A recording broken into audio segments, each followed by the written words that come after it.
የጉራጌ ማህበረሰብ ታሪክ። ጉራጌ ስለሚለው ቃል ታሪካዊ አመጣጥ ሁለት መላምቶች ይሰጣሉ።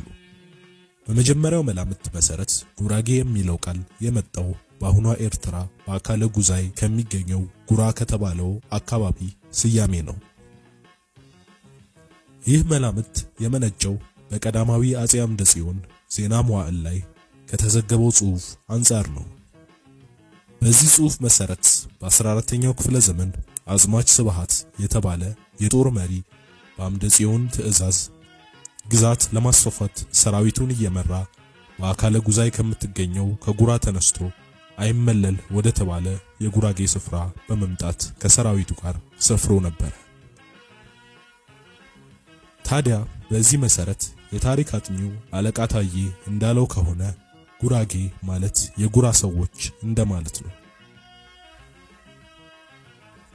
በሁለተኛው መላምት መሰረት ደግሞ ኢስንበርግ እንዳለው ከሆነ ጉራጌ የሚለው ቃል የመጣው ግራና ጌ ከሚሉ ሁለት ቃላት ሲሆን ይኸውም ግራ የሚለው ቃል የጉራጌ ምድር በጎንደር ማዕከልነት ሲታይ የሚገኝበት ምድር አቅጣጫ የሚናገር ሲሆን ጌ ማለት ደግሞ ምድር ማለት ነው።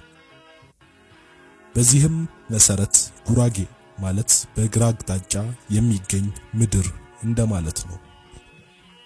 በታሪክ አጥኚዎች እይታ መሰረት ከማህበረሰባዊ እና ከቋንቋ ምስረታ ጋር በተገናኘ በሰሜን ከአክሱም ስልጣኔ ውድቀት በፊት የጉራጌ ማህበረሰብ እና ቋንቋ ኩሻዊ ቋንቋ ተናጋሪ ነባር ህዝቦች ከሰሜንና ከምስራቅ ከመጡ ሴማዊ ቋንቋ ተናጋሪዎች ጋር ተቀላቅለው የተመሰረተ ማህበረሰብና ቋንቋ እንደሆነ ይታመናል። ጉራጌ 4 ክፍሎች አሉት።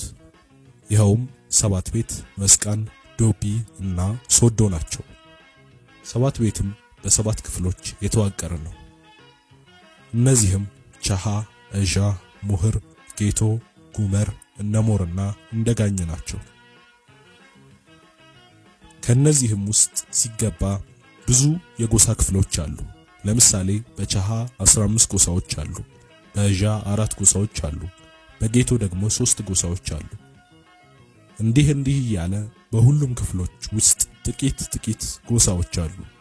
ለእያንዳንዳቸውም ጎሳ የየራሳቸው ስያሜ አላቸው።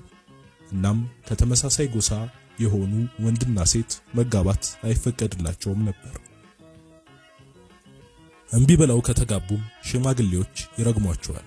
ስለዚህ በታሪክ ውስጥ ለአንድ ወንድ ማግባት ይፈቀድለት የነበረው ከዛው ከጉራጌ ማህበረሰብ የሆነች ሴትን ነገር ግን ከእርሱ ጎሳ ያልሆነች ሴትን ነበረ። የጉራጌ ማህበረሰብ በታሪክ ውስጥ ይተዳደር የነበረው በአንድ ንጉስ ወይም በአንድ መሪ አልነበረም። ይልቁንም የጉራጌ ማህበረሰብ ውስጥ የሚገኙ እያንዳንዱ ጎሳዎች የራሳቸው የተለያየ አጋዝ ነበራቸው።